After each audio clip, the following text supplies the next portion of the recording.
looking out, we have an extraordinary array of WIS history, WISTry, as we like to call it, from board chairs, early board chairs, trustees, former heads, 2 of them able to be here tonight, and I think we have others on Zoom here, current faculty, former students, current parents, former parents, alumni parents, a bit of everything. It's very humbling to look out and see that you made the effort to be here this afternoon, and just thank you so much.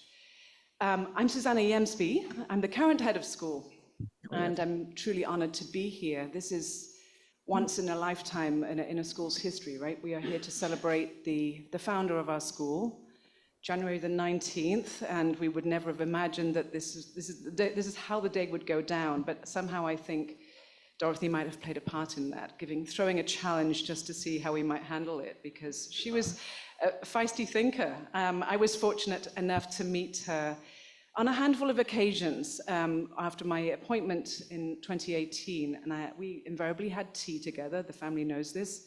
We'd have tea and talk about things, and she would throw the feisty questions my way, mostly around Brexit, and she could outclass me on all the details. It was quite astonishing. But I really enjoyed meeting with her, but unfortunately didn't see her once the pandemic had kicked in. She was then on house arrest, as so many of us were, but we didn't connect again beyond that moment.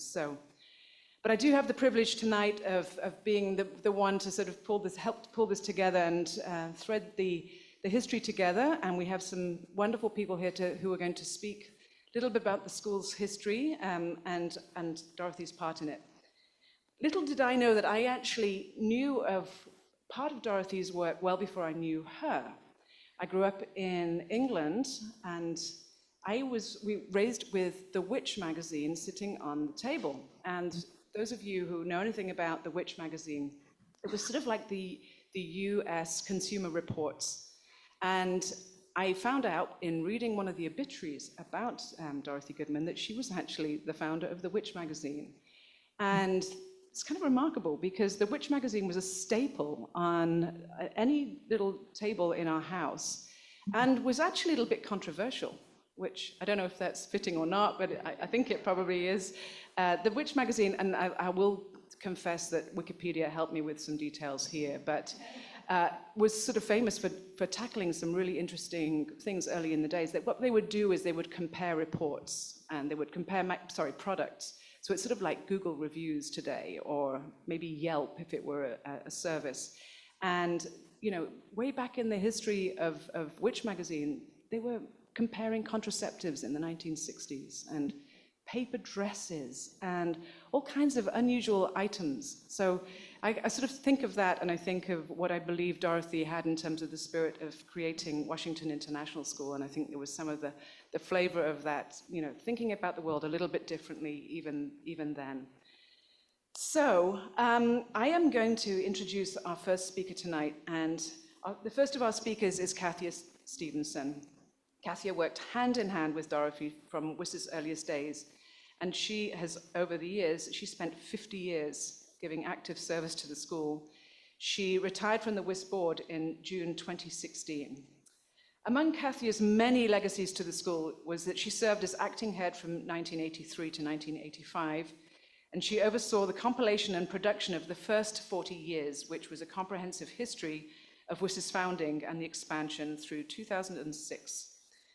Cathia attends so many events. I fully understand why she didn't come here today, because it's precarious out there, but I'm thrilled that she's able to speak to us this evening. And I want to just thank Ramon in advance for his technological abilities here, because he's going to help her zoom in from Ingleside, where she resides.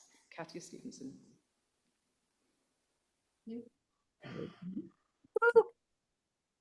Do I start speaking?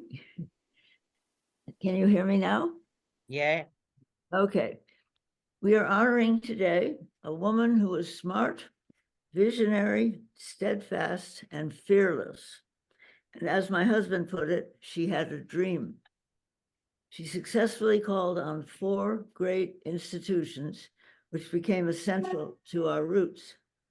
They were the World Bank, the U.S. Congress, the Ford Foundation, and Bryn Mawr College. Add to these the International Baccalaureate Organization, where the IB was founded in Geneva only a bit before ours. When you see the role that each of these institutions played in our early years, you will comprehend Dorothy's insistence from the beginning that WIS would be a pilot school for the planet. How did Dorothy come to feel so strongly about the need in Washington for an international school? She learned firsthand as a professor of history in two local universities that standards in high school education generally in the US were well below those of the major countries in Europe, that indeed American high school graduates were not eligible to enter European universities for that reason. As the wife of a British employee of the World Bank with 4 young children, she wanted to find a way for them to go to the university of their choice, either here in the US or in Britain, or indeed anywhere in the world. How did I get involved? As a French major at Bryn Mawr College, and with a master's in teaching, MAT, from Yale, with experience in teaching French in both a public and in an independent school, I was frustrated by the late start of foreign language teaching at both 7th grade. It was clear to me that children have more fun and come to it more naturally if a second language can be part of their instruction from as early as possible. I had recently arrived in Washington with a kindergarten teacher from the same school, Germantown Friends in Philadelphia, both of us wanting to start something new. We rented a house together. I joined the Bryn Mawr Club here at a luncheon for the club's scholarship committee in 1966. I was introduced to Dorothy Goodman, who was looking for someone with whom to start an international school while waiting for a decision from the World Bank about funding such a school. She had spent the previous year working on a feasibility study for the establishment of an international school in Washington, with participation from the World Bank, the IMF, and the Inter-American Development Bank.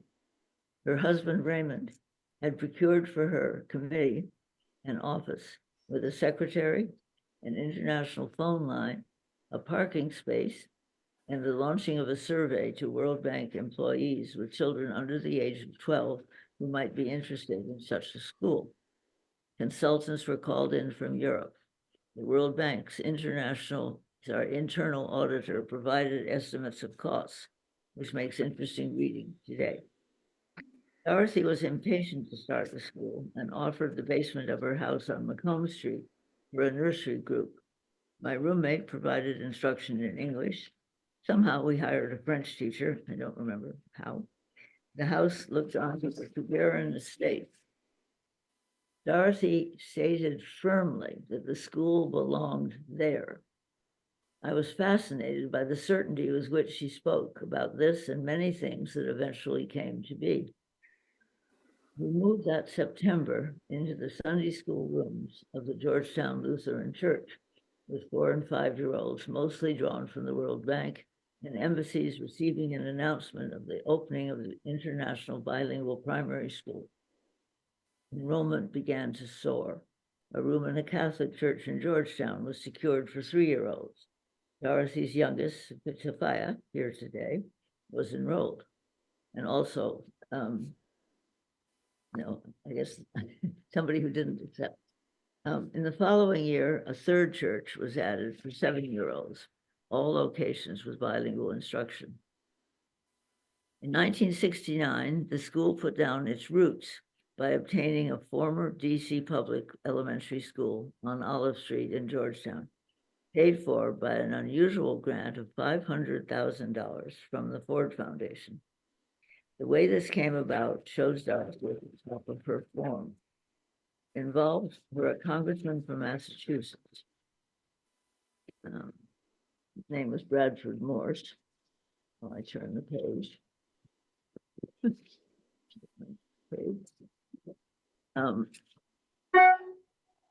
involved were this congressman and subcommittees on district affairs of both houses of Congress, visits to and from the Ford Foundation, whose president, McGeorge Bundy, had moved here from the World Bank, moved there, Ford Foundation from the World Bank, and first approved by President Nixon, for whom this was said to be the first bill favoring the district since he became president the preceding January. The congressman was the parent of 2 young children attending WIS, whose wife observed the emptying of the former Phillips School and urged us to look into its availability. This was before home rule in the district, which was governed by commissioners under the surveillance of the subcommittees on district affairs of the House and the Senate. Property for sale was to go to the highest bidder. Since WIS obviously could not compete with developers who would be eager to obtain this parcel of Georgetown, we turned to the Ford Foundation in New York. They were wanting to help inner city Washington, but did not normally fund schools. However, Dorothy was aware that they had helped the United Nations International School with their new building in Manhattan. George Bundy was swayed, and the amount of $500,000 was agreed upon. Boards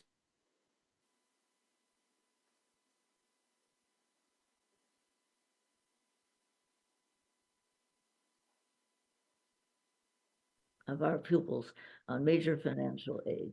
Now Congress had to be persuaded that this was an important school for Washington and to agree to the fixed amount for the property. Here's where I come in. The Goodmans were due for home leave, meaning that the 6 of them could be in England for a substantial part of the summer. Cathia will testify, Dorothy announced. A testimony carefully written by her with our lawyer, Robert Zimmer, and the man we had been meeting with from Ford was sent to the 2 congressional subcommittees in advance. The testimony went well. Once the 2 subcommittees had approved the purchase, both the full Senate and the House had to approve it also, putting our testimony in congressional record. This is what went to the White House for Nixon's signature at the end of August 1969. While no direct funding ever came from the World Bank, they did give their educational allowance, covering 3/4 of tuition for all bank children of staff hired overseas, age 5 and older. This went on for many years until a different grant became available to all overseas hired staff members instead of to just those with school-aged children. Above all, the school was really launched by the year of preparing the feasibility study in 1964. There is time to explore the twists and turns of our eventually obtaining our portion of Treguarren in 1980. The Ford Foundation was again involved as they gave us a loan of $600,000, interest-free, and allowed us to extend the repayment beyond the initial agreement. The Israel-based owner of the remaining acres was, by 2006, persuaded to give them up for the creation of a Treguarren Conservancy. Our neighbors have, for so many years, kept out developers whose proposals were a travesty. The Conservancy has been the best solution imaginable, permitting Treguarren to be open for neighborhood exploration, outdoor activities, and work projects. Dorothy's dream pilot school for the planet is where she initially envisioned it, on this country estate in the heart of the capital city of the USA. I must say more about the Bryn Mawr College connection. Dorothy drew on many alumni. Some met during club events, and others were at the college when she was there in the 1940s. The most important and longest lasting was Elaine Greenstone, who had a great deal to do with curriculum and textbooks and everything to do with the IB. From 1972, as well as teaching English in the upper school, she welcomed many professional visitors to Treguarren and led many teachers' workshops. She and Dorothy consulted constantly. Other Bryn Mawr alumni helped with the World History Project and other projects, with admissions, and one headed the upper school. I would like to welcome a few guests at this point. Well, I can't really do that. I don't know who's there. But I was going to mention there's 4 Goodman children who I'm sure will be introduced to you. And my family, there are 5 members who have the WIS diploma and the IB. Only my own children went the whole way through. 2 of them came for the IB years, and another one who came from Russia came for 5 years at the end of the school.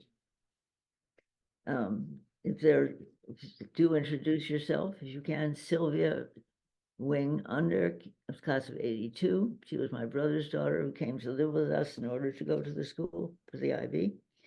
Margaret Stevenson Zaslavsky, class of 88. Donald Stevenson, 90. Alexandra Zaslavsky Kanani, 04. And Timur Under, Sylvia's son, class of 14, who is the one not here, not in Washington. He lives in New York. There are many international marriages among them. I often wondered why Dorothy appeared to lean on me so much. I found the answer recently in reading letters sent to my mother over her long life. There was one from Dorothy following my wedding in 1969, saying that she valued me for my good judgment. As I think over WIS's successes year after year, it has to do with the sound judgment of each well-chosen head of school, of each board chair, and above all, of our curriculum coordinator, who over so many years assured that the rigor and excellence of the curriculum stayed at the high standard that Dorothy and the IB always demanded. Thank you all for believing in our leadership, and above all, for carrying the banner of WIS.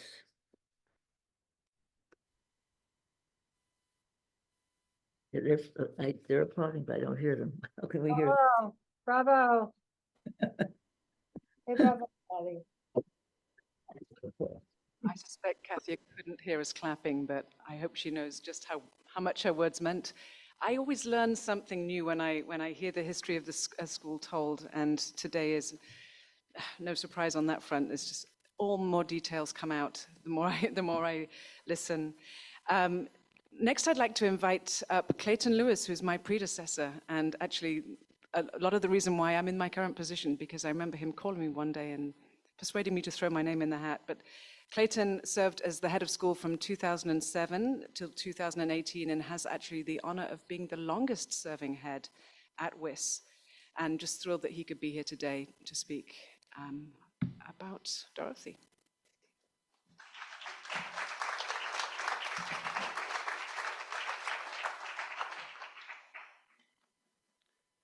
Thank you, Susanna, and thank you, Cathia. When I joined WIS in August 2007, Dick Hall generously helped my transition and suggested that I meet Dorothy Goodman immediately. Dorothy hosted us over tea in her sitting room with a panoramic view overlooking the Tregarian estate. Dick had given me a copy of the recently published 40-year anniversary that you heard about a moment ago, which I regard as a masterful work that captured the extraordinary founding of this school. There were lots of principal characters in that story, including Cathia, who had a large part in drafting the 40-year history and who would remain part of WIS's governance for 50 years. However, the book left me wondering, who was Dorothy Goodman, really? For whom the school's founding was attributed, who lived so close by in the house where the first students assembled. Meeting Dorothy with Dick was not simply protocol, I was very curious. Dorothy was 25 years my senior. She was unsteady on her feet and in need of walking assistance.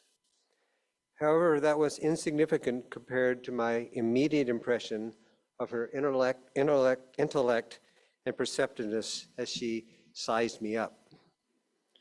I'd majored in history, and that helped.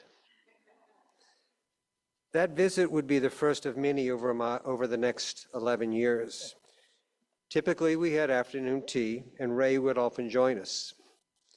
The depth and breadth of their relationship, their partnership, was obvious. Occasionally, Dorothy and I would go to lunch at L'Escargot in Cleveland Park, which she declared as French enough. She invited me to an event at the Cosmos Club, where she showed me photo portraits of the club's illustrious members, titans in their respective fields. In those first years, Dorothy would rarely ask me about WIS or about my role as head of school. Instead, she would ask about Susan, whom she also knew from tea, and our grown children, whom she knew by name, though she never met them. Above all, she wanted to talk about the future of education, suggesting that we might anticipate education in the 22nd century. At one point, she convinced me to invite the Director General of the International Baccalaureate to tea, where she drilled him with questions about curriculum in charter schools. Why did Dorothy ask me so few questions about WIS? Many of you may suppose the answer. Dorothy and the school had, let's say, a falling out. It did not end well. While I had come to know the details from many sources, they felt less important to me than the larger context. Dorothy came of age in the post-war era that created the institutions upon which a new world order would be built.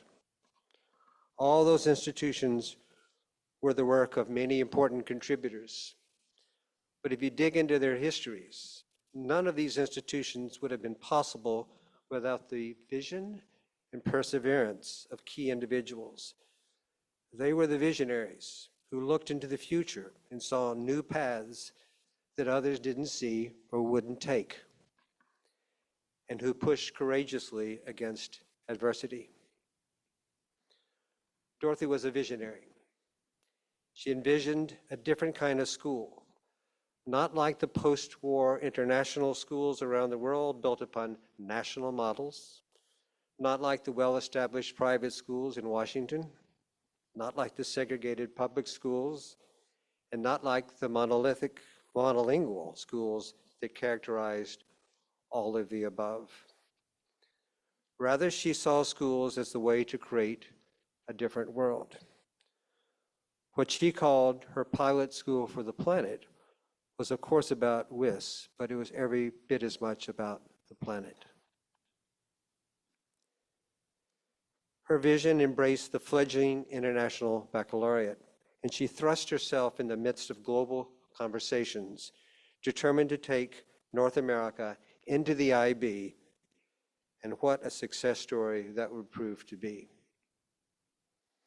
The problem, however, with visionaries is that when institutions that they foster grow larger and face greater institutional challenges that demand compromise, visionaries often have trouble letting go.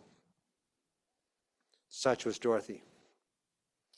How can one who is plotting a whole new world order of education also concede to the myriad details of running a complex school and letting others make decisions, in particular with sticky challenges like teacher associations and salary scales?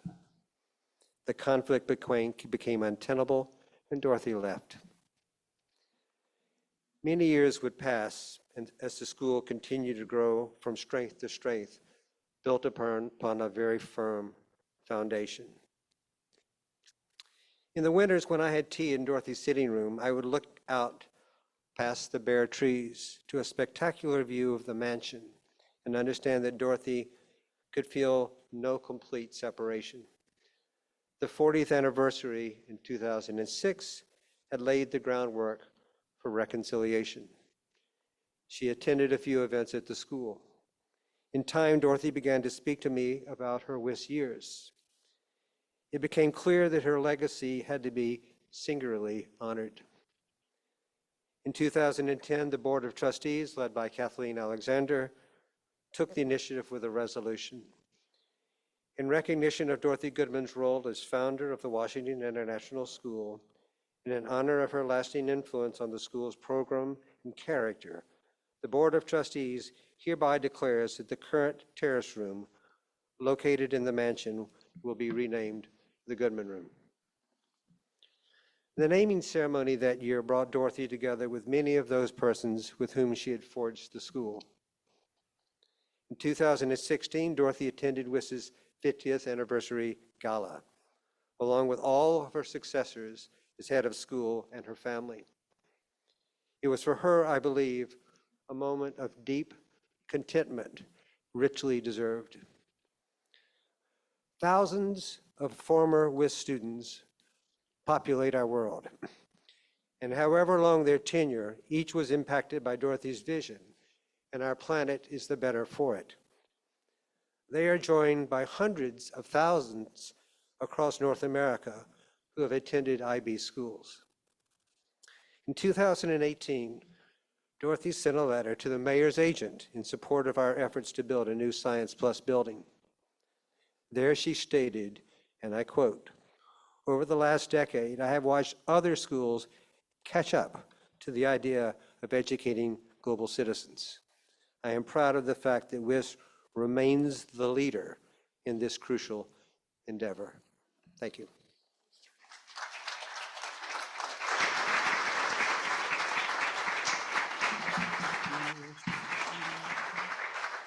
Thank you, Clayton. Just to give you a little context on the IB, as you heard, WIS was very much, and Dorothy was very much there at the forefront of the IB when it came into existence in the late 60s.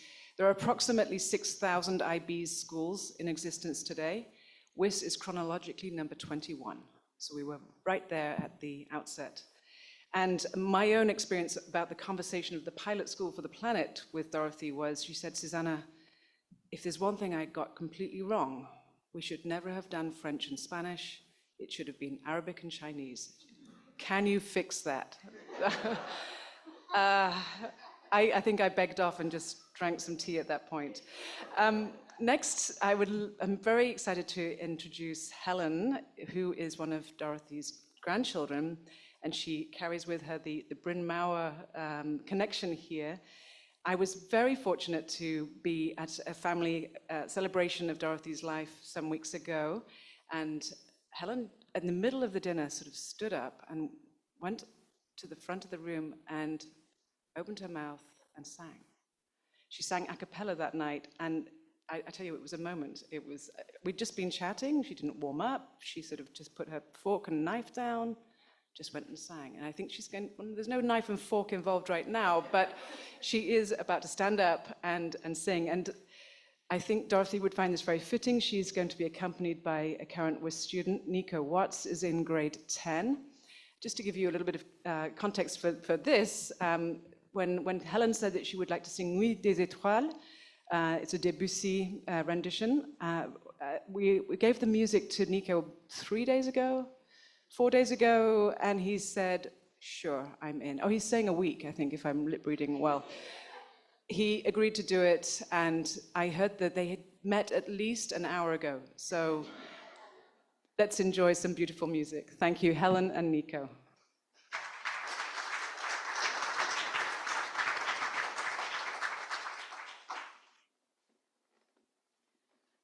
Hello, everyone. I am indeed Dorothy's granddaughter. I'm her youngest granddaughter.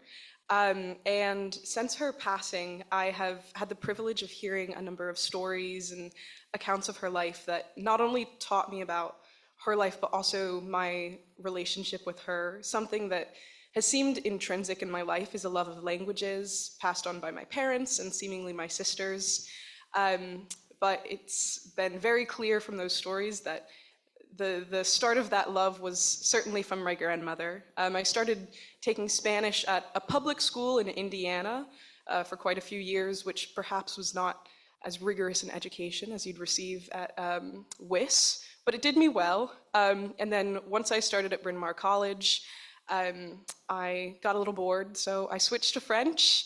In my first month, I realized that my French TA actually was a WIS graduate, Holden, who you'll hear from later, and it really made that connection feel just that much more tangible.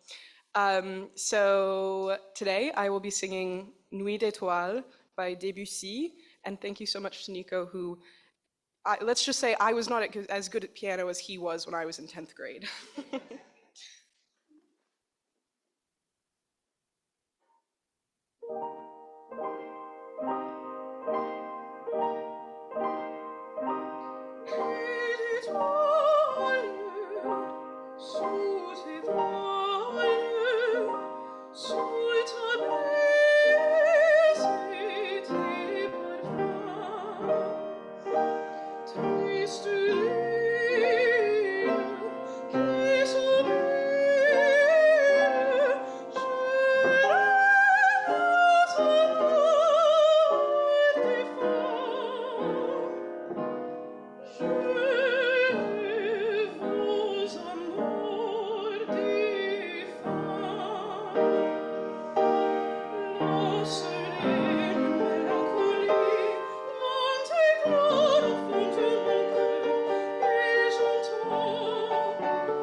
Don't know about you, but it feels like they've been playing together and singing together for a while now.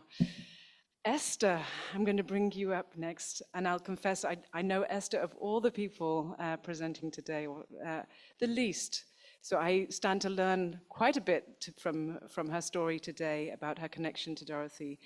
Her daughter Samantha attended WIS and graduated with the class of 2014. Esther Dunaway, come on up.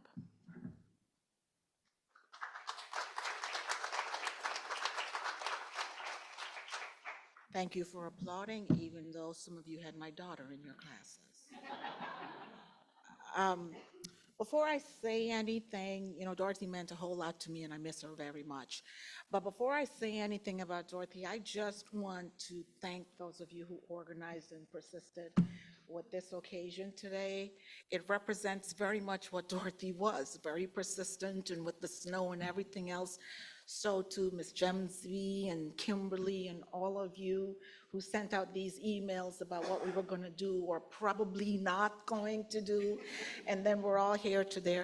Thank you very much. It's so Dorothy-like to do something like this at a time like this.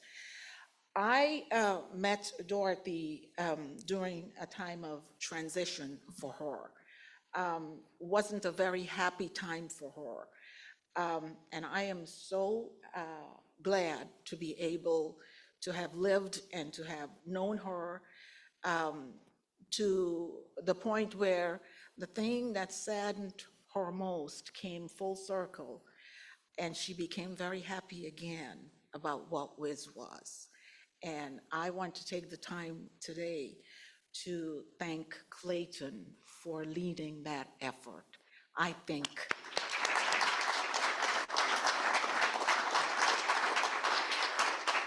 and I say that because I know how much WIS meant to her. It was a great part of her life, of course. A vision was her vision, and I've come to understand how much visions mean to people. I am, as is noted, the head of Maryland International School, but Dorothy actually is the founder of Maryland International School as well, because before I even had a vision to start a school, Dorothy transferred her vision to me. That's exactly what she did.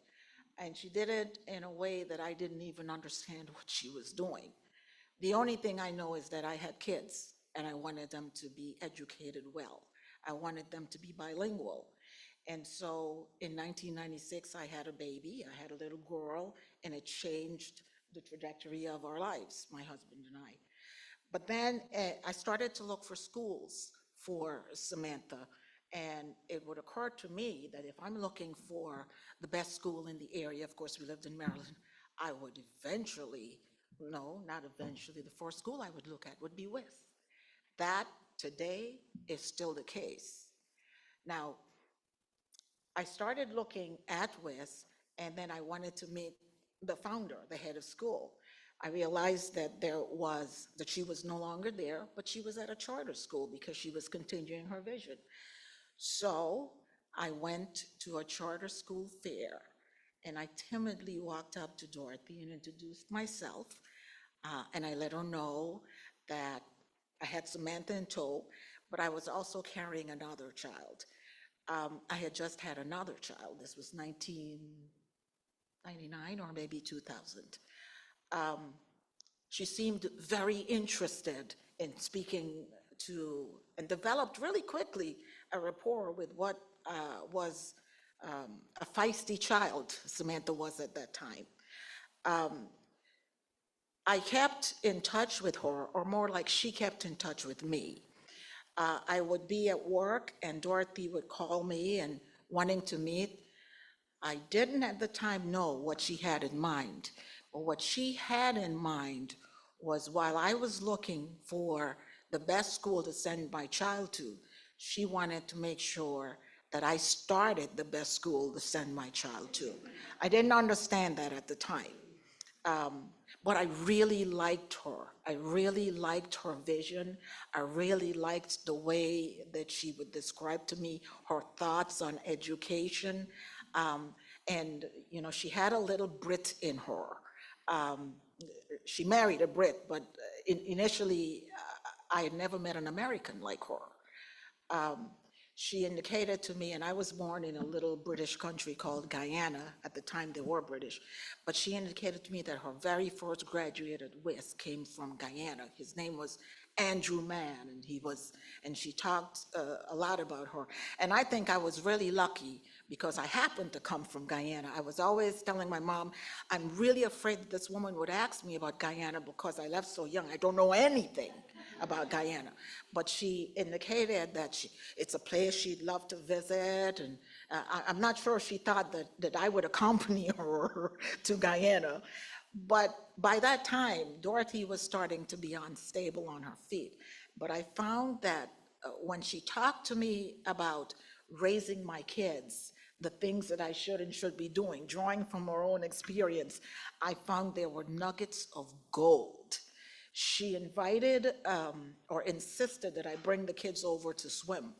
And I remember my son at that time, being very young, was amazed that somebody Dorothy's age could actually swim.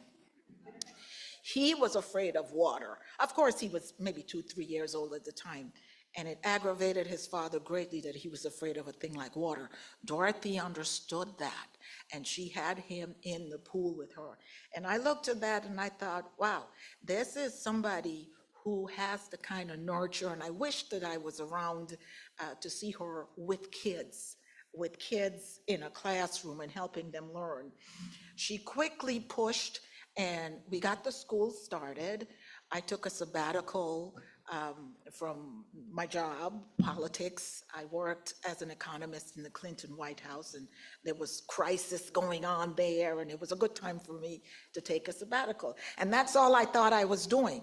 Yeah, but Dorothy knew better. She knew differently. And we started the school on September 10th, 2001. The very next day, all hell broke loose, as you knew, around here. Dorothy and I were on the phone back and forth, and I was thinking to myself, wow, here I am with Dorothy's insistence starting an international school, and the international world is in turmoil. Now, does that mean that this is the right time for the school? And I asked myself a lot of questions. Fast forward a few years, Dorothy brought on what we affectionately call the Bryn Mawr Mafia. That included the lovely Elaine over here, and we would have these board meetings that I would look forward to every month. Dorothy would come over to the school. We started the school in a church, and we had lots of issues, lots of challenges. Nothing was a challenge for Dorothy because she had been through it before. And so whenever I would feel, because I wasn't an educator, so whenever I'd feel like I was in over my head, Dorothy would give me this straighten up your back kind of, this is what we're doing, this is the vision, and remember what you're doing. Because we had come up with a motto for Maryland International Day School. And our motto was, preparing tomorrow's ambassadors today. It's still our motto. But Dorothy, I remember, and I have several notes, but as I opened the program today and I read all of the comments about her, everything that I thought that I would say about Dorothy has already been said. But Dorothy to me was a big deal. I've been missing her from the time that I realized that we couldn't talk the way we used to. And there was a time when I felt that the vision for MIDS really needed Dorothy to continue. But then I thought about it, talked about it with a few people, and I realized that what needed to be done had already been done because Dorothy had piloted a school that some of you here have continued. And in the same way with her initial guidance, the expectation is that legacy continues. And the legacy continues because Dorothy has piloted the pilot school for the planet. The planet doesn't just, it's a huge thing, but you start in certain areas. So because Dorothy piloted WIS, we now have Maryland International Day School. And Dorothy's legacy is what started Maryland International School. And the kind of nurture and the kind of mentorship that she provided to me is what keeps me going and what keeps the school going. A few years ago, I got a call from somebody in China that said they wanted to start a school in Hunan, piloted or patterned after Maryland International Day School. So I immediately pointed them to WIS. Now that's the school you need to pattern yourself after. And they said, oh, well, we're just a small little village and you want to look at a small school. And I think they probably talked with somebody over WIS. But my point is, anybody who talks to me about starting a school, I point them to WIS, and you need to know that. So if you get some calls and you hear from people that say, Dr. Donovan sent me over here to talk to you, it's because of Dorothy. So continue to blame her. I want to just end by saying that, lots of times we hear about people who have done great things. We hear about people who have changed the world in very visible ways. And I think sometimes people who are in education, they don't really get their just dues because we can't necessarily see visually a development going up. For example, we can see that visually, but the kind of impact that the education that WIS, now MIDS, I'm supposed to be talking about MIDS, but you can tell I love WIS too. And ultimately, I make no bones about the fact that Maryland International would not exist if there was not a pilot school like WIS.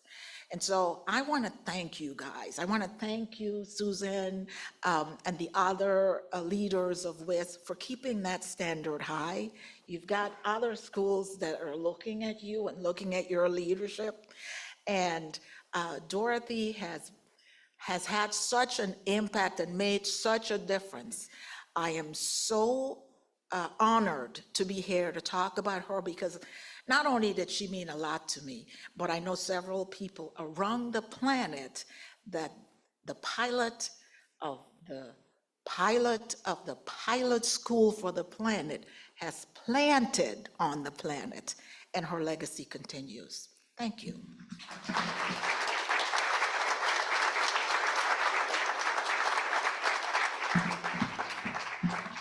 If you want a sense of how much of an impact Dorothy must have had on Esther, when we said that we're going ahead, was she still game to come and speak? She said, I will ski there if I need to. I will put on snowshoes. I am determined to speak about the impact that she had on my life. So thank you so much, Esther. I'd now like to ask Sophia Goodman to come and speak. Sophia is one of Dorothy and Ray's 4 children, all of whom are in attendance here today, and I believe that's the first time that you've all been together, am I right, since since the memorial, and I know that you were unable to be at the family celebration because you had COVID, one of those other things that has got in the way of our lives. And if you don't mind, just before you do speak, I would love for us just to see all the Goodmans. Would you mind standing if you're part of the Goodman clan? Here we go.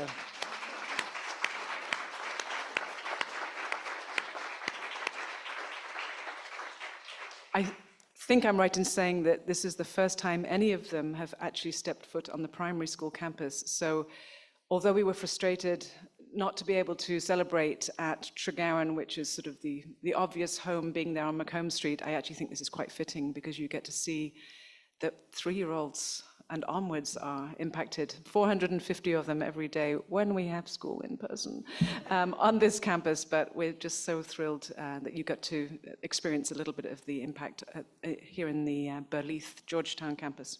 Sophia, over to you.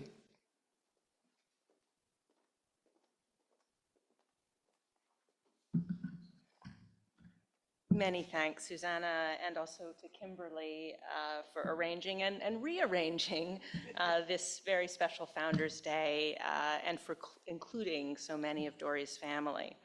As a Minnesotan, she would have appreciated your forging ahead despite the snow. And thank you, Cathia and Clayton and Esther for your really lovely, lovely remarks. Merci tous y gracias a todos. You can tell I was on the French side, not the Spanish. I'm the youngest of Dory's 4 children, and I attended WIS from junior 4 to tutorial 2, which translates to 4th to 10th grade. As you know, my 3 siblings are all here, and 3 of our 4 spouses, and 3 of Dory's grandchildren. So a lot of Goodmans. So Founders Day commemorates, of course, the opening of the first bilingual preschool class in our parents' basement in January 1966. But our mother liked to date the beginning of the school to July 1964, when she wrote the first draft of the proposal for what would become WIS. There was a minor delay in the planning when Dory was rushed off to the hospital. GW to deliver me. But never mind, it was the briefest of pauses. She brought with her her manual typewriter, and she continued working on the proposal from her hospital room. But because of this association, my mother sometimes brought me to the Olive Street campus before we had a regular Founders Day as Exhibit A to show the children the age of their school. Ancient, right? So the lovely music we just heard, and thank you, Helen, and thank you, Nico, brings back memories of many Larry Vincent productions. Many of you will know Larry. They began with a one-act Gilbert and Sullivan trial by jury. Several of us students also took piano lessons from Mr. Vincent, and at that time, he lived on the top floor of the mansion. So we, after school, we climbed the grand staircase, and then we climbed up the narrow attic stairs to his apartment under the eaves and took our lessons on his grand piano. Our mother had been a pretty accomplished pianist, not as good as Nico, but pretty good as a child, and she was the accompanist for her junior high production of Gilbert and Sullivan's Mikado. And I think it's no coincidence that when she founded WIS, one of her early moves was to institute annual musical productions, starting with the Gilbert and Sullivan canon. She attended all the productions, and every performance of the one that required the girls' chorus to process in with lit candles in nightgowns. She stood in the back of the theater with a fire extinguisher in case anything went wrong. Alex, do you remember that? I think that might have been Pinafore. Our mother did many things in her career, from working with CARE and World Student Relief as Europe was emerging from World War II, to founding which question mark, as Susanna has mentioned, to spreading the International Baccalaureate and consulting on the development of international schools in so many other places, Maryland, but New Mexico also, and Amman, Jordan, and later, as Esther mentioned, to shaking things up further with charter schools for DC and planning for what Clayton mentioned, a 22nd century school. But her greatest pride and accomplishment was founding this school, which was always known in our household as just the school. She talked about the school as a laboratory for her ideas, of which there were many. And you know, she really did have this idea that schools should provide the best education on the planet, not one nation's view of what was best, but what someone looking at the planet from Mars would see to be the best. History, which was her field, and so fraught with national perspective, which I confirmed when I had history with Monsieur Cassem using French textbooks, and found that France had done exceptionally well in every conflict it had been involved in, even the ones it lost. So, growing up, we heard lots about the World History Project and the World Textbook Library and the IB. She thought that education should be so objectively good that regardless of where you went to elementary and secondary school, you would be prepared to go to university anywhere in the world, and that you deserved that quality of education even if you never planned to leave Washington. Language was key to all this. She famously wanted to cure monolingualism. But languages weren't just to be accessories. They had to be working languages, so as to give different perspectives that deepened understanding and critical thinking and connections among people, as with those history textbooks from France. But even in my tiny math classroom with Monsieur Soudet, where instead of doing long division on that sideways L that I had learned, we learned to do it on a 4-square grid, which completely confused me at first, but ultimately made us understand long division better because of trying it a different way. And then I was prepared for Mr. O'Mara's more advanced classes. She always wanted to do more than English, French, and Spanish. Of course, she also wanted to teach Arabic, Chinese, Japanese, and Russian. Not all of the experiments panned out, but that's the nature of a laboratory. And to be clear, none of the focus on language was due to her own language ability. She had studied German and French and a little Russian, but she embarrassed her children regularly when she spoke any of them.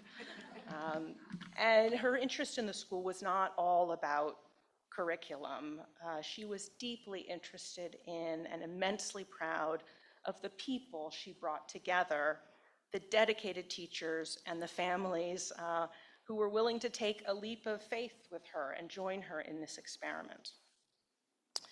On the other hand, physical facilities, looking around at this in wonder, physical facilities were never a concern for her, nor were sports.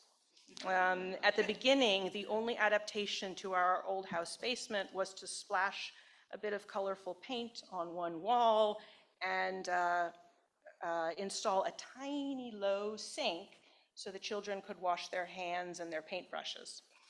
Even later, once the school had Trigarin, the science lab was just the unchanged servant's kitchen of the mansion, and the one team sport, soccer, which of course requires the least amount of equipment, was played on the only naturally occurring flat-ish space, even though it was kind of banana-shaped. One stalwart teacher from those days, Louise Harper, who taught MACOS, an anthropology course for middle schoolers, she wrote a letter to my mother when she was leaving the school, and she said that one of her best days at WIS was the day she finally got a desk. Until then, for several years, her office was her car. So where did this pioneering spirit come from? Well, her strong-willed and determined character showed very early. She came from Minnesota, as I said. The family lore is, by the way, that you had to walk the 8 blocks to school every day unless the temperature was lower than 20 below Fahrenheit. She learned to drive at age 12. She went to high school at an experimental school in Florida with outdoor classrooms. In her high school yearbook, she tried to rouse her classmates to build a better world after World War II. And she wrote, "Upon us lies the responsibility of winning the war and winning the peace. To young people, I say, awake, awake from your apathy. The future is ours, let us make it glorious." It was 1942, and she was 16. Anyway, I look forward to reminiscing more at the reception with former teachers and former alums. Thank you so much for honoring our mother today. Her children and her grandchildren are very, very proud of what this school has become. We wish you luck as you continue to perfect the experiment.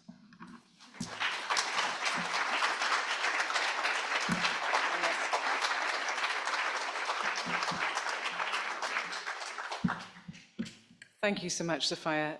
I thought I'd just complete a circle for you here. Larry Vincent, whom many of you know, died recently, somewhat recently.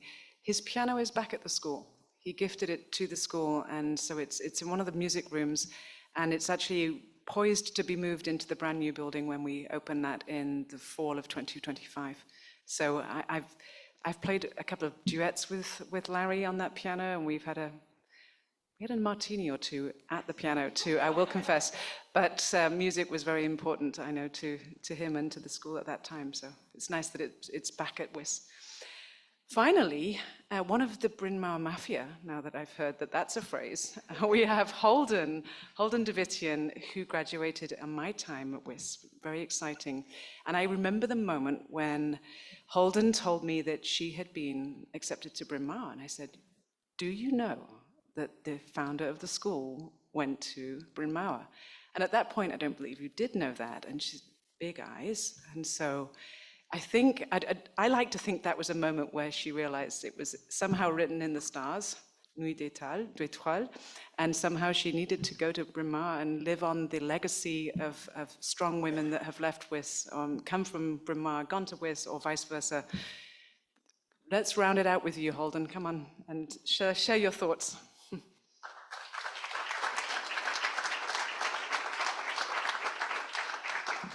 Okay, well, hello. So hopefully I am part of the Bryn Mawr Mafia now, maybe. So I am speaking today as a WIS alum. as class of 2019, so right before COVID, as well as a Bryn Mawr alum. I just graduated this past December from Bryn Mawr. Thank you.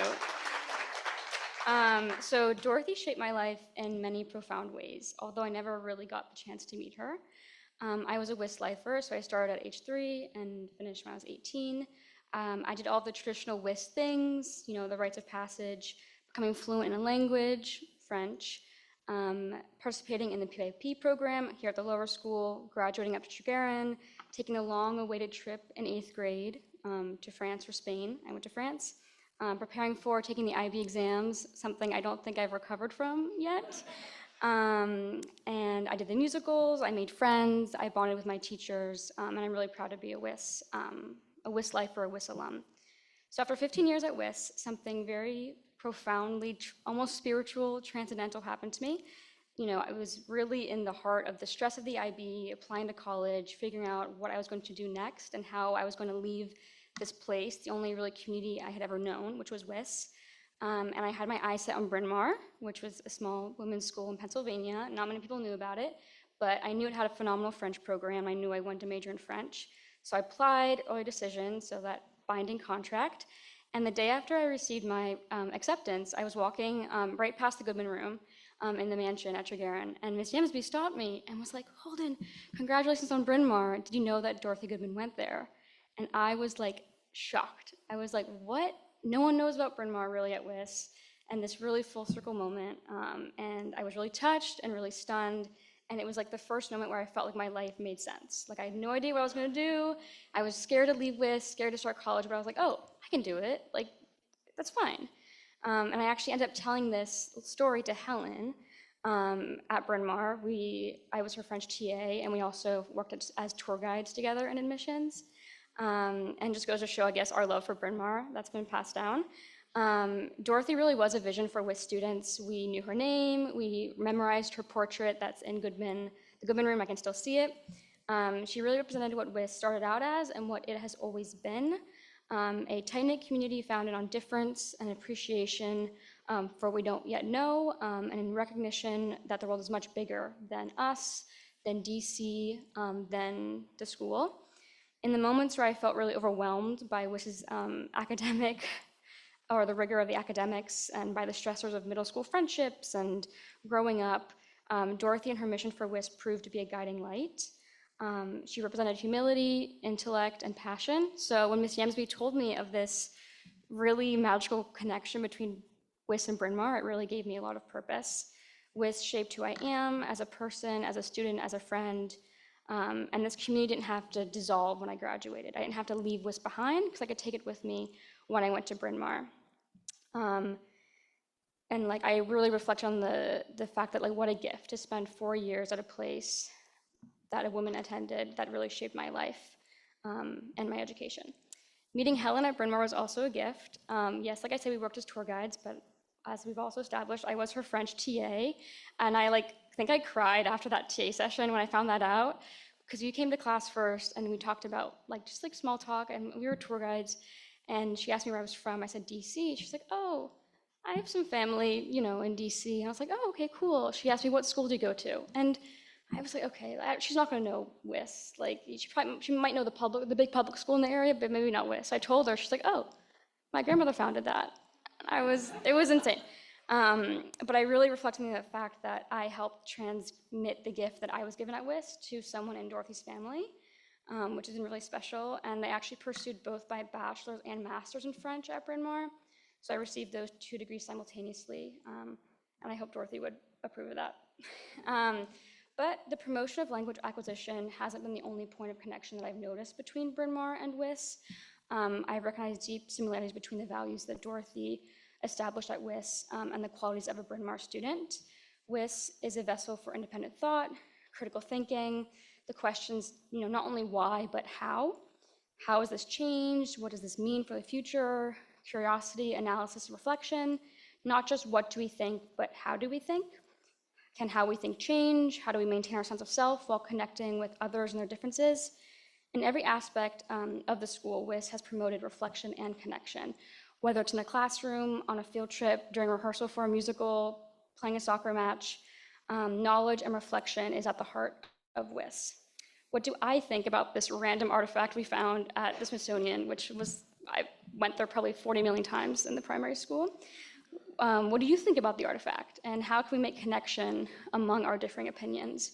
At WIS, I understood that we don't have to agree, but we have to at least listen and consider the other opinion, walk away, still be a little bit confused, but at least know that we tried to understand. Although I never met Dorothy personally, I really do feel like I did meet her in many ways. I met her through being here at WIS from age 3 to 18, fulfilling the education that she dedicated her life to. I also met her through obviously being at Bryn Mawr, participating in the big traditions we have there, through meeting Helen and working with Helen, and through letting my WIS education guide me in all my endeavors. I really did meet Dorothy. I myself, because of Dorothy, her wisdom, her dedication, and her vision of WIS, I graduated Bryn Mawr in December knowing that I too can help others become more aware and appreciative of the world beyond the US. These past few months, I've also had the pleasure of working alongside other alums in WIS's Alumni Leadership Council, where we work to bridge the gap between alums and the current happenings of WIS. As we all know, after WIS, people just jet off to the new job or to school, other countries, so it's really kind of important to make sure we bridge those gaps. And it's been a joy remaining an active member of the WIS community. I've also recognized that being a member of the WIS community doesn't mean that you had to graduate from WIS or really be here for a lot of years. In my opinion, being a member of the WIS community requires two things. The first is somehow, in any way, being touched by the unique, hard to explain magic of the school. This could be making a connection with a foreign language teacher, picking up German slang from your German friend, simply learning how to learn.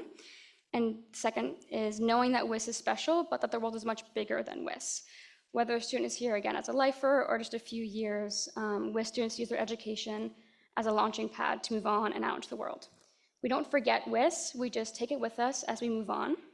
I think of Dorothy often on WIS's campus, at Tregaron, at Bryn Mawr, during my work with the ALC, the Alumni Leadership Council. And I hope that as the WIS community, we can continue to share Dorothy's mission for WIS, a place that really was so dear to her heart. So, like WIS, we don't really forget Dorothy, but instead we acknowledge her wisdom, her vision, and we take her with us as we move on. Thanks.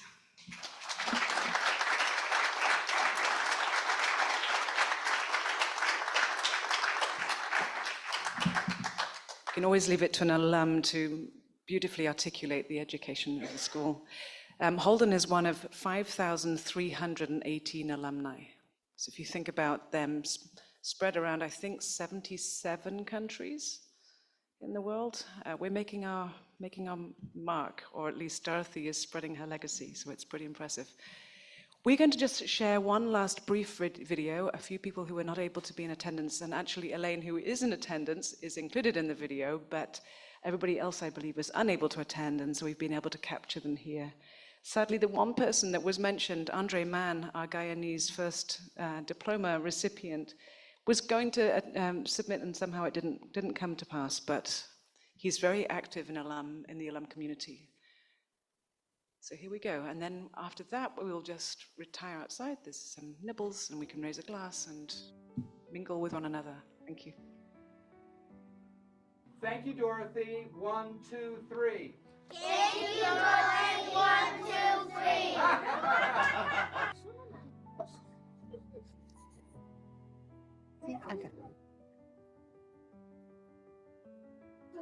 Dorothy is in the middle, so when Dorothy started, it was a little school. Then it got bigger and bigger, and then it was this half a little big.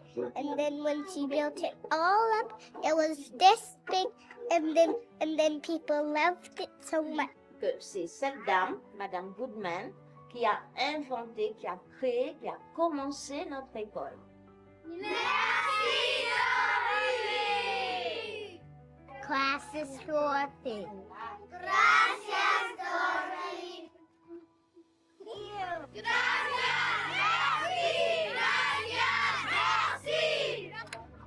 This is her house, and in the basement, she's making the school for all the kids. So what gave you the inspiration to start WIS? Was it like a dream, or and what did you really think it would become? Well, I'd gone to Bryn Mawr College during the war period, So I was very keen to do something international. What did you call WIS before it was called WIS? The Little Language Class was, I guess, the first official name. The Little Language Class, because we wanted to be modest and not to impress people with the fact that we were just going to overwhelm Washington. We didn't think we would. We have now, of course.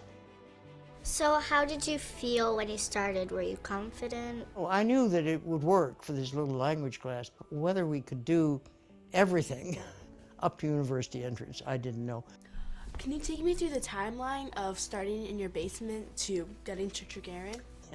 From the basement to Tregaron, the trajectory was a little bit indirect. We had all those church basements. I think at one point 6 church basements. And the Ford Foundation gave us $500,000 to buy Olive Street. This was our first great victory, because then that meant that we really kind of established in Washington.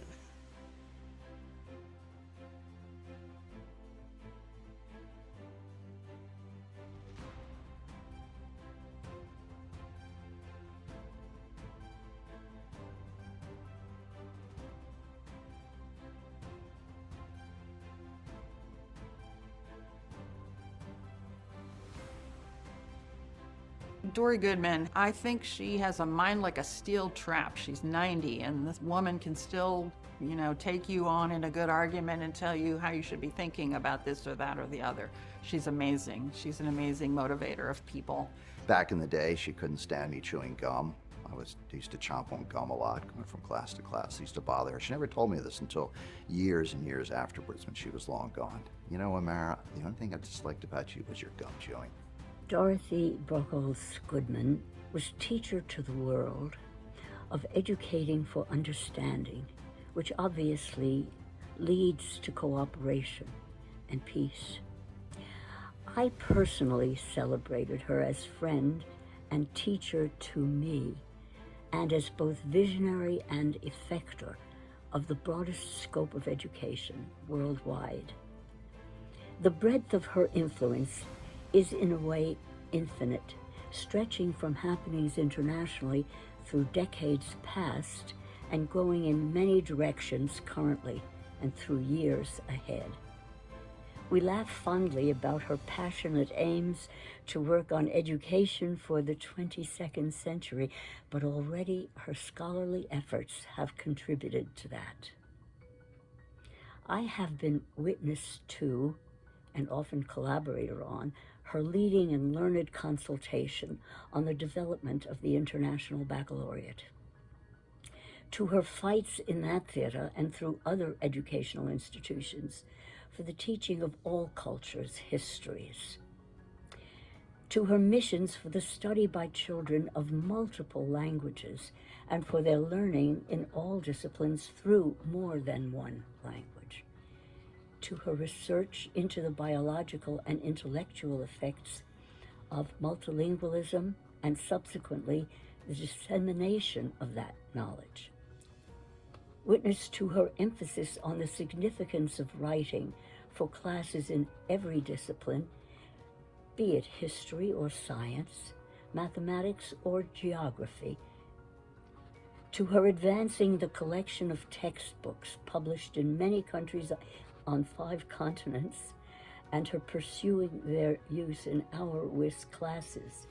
She pressed every traveling faculty member to gather textbooks while abroad, and witness to her interest in student travel and exchanges, school to school.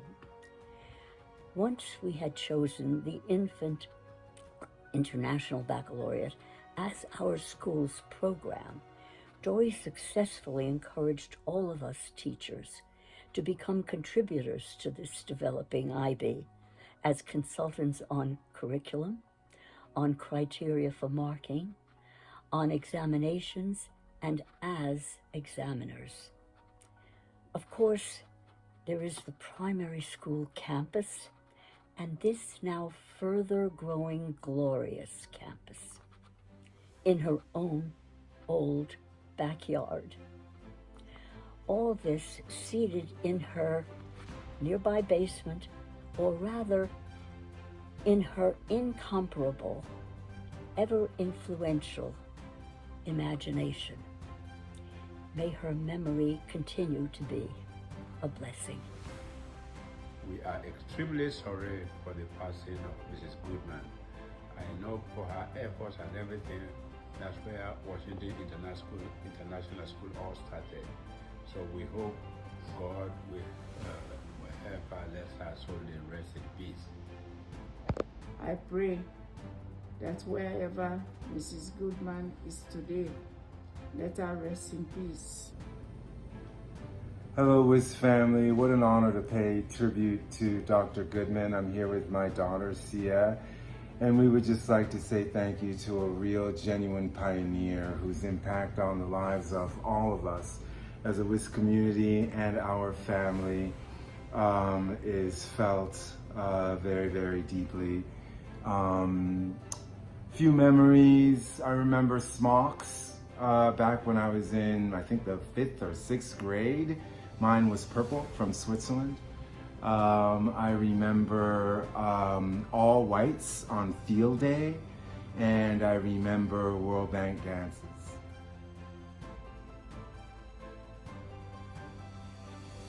Hi, I'm Maggie. And I'm Zora. And we volunteer at the WIS Archives. We wanted to acknowledge the clear and profound impact that Dorothy Goodman has had on the founding and formation of the school, that we've also been able to see through the documents that we deal with. In addition to other notable contributions, her influence also extended to the creation of curricula. She was the main content creator for the World History Project, an initiative she spearheaded at WIS. Wanting to reduce a lack of knowledge on the events of world history, she created materials for students to learn about a variety of subjects, including Chinese literature and history, Islam, the Minoans and the Mycenaeans, Japanese early history, and an examination of the history of India. It's clear through these documents that Dorothy Goodman was passionate about education, and that shined in the details and diversity present in the various curricula she created. This dedication is just one example present in the archives that is representative of her apparent passion for the school and education of its students. Thank you.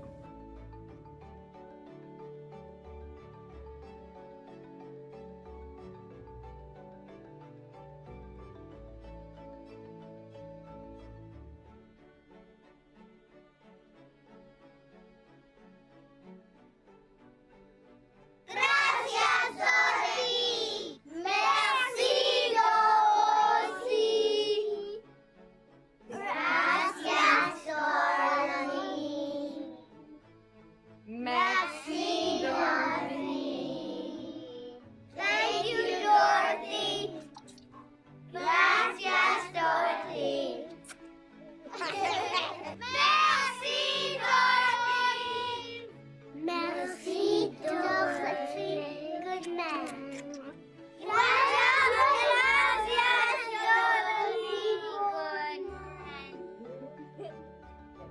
Thank you, Dorothy. Well, you're welcome.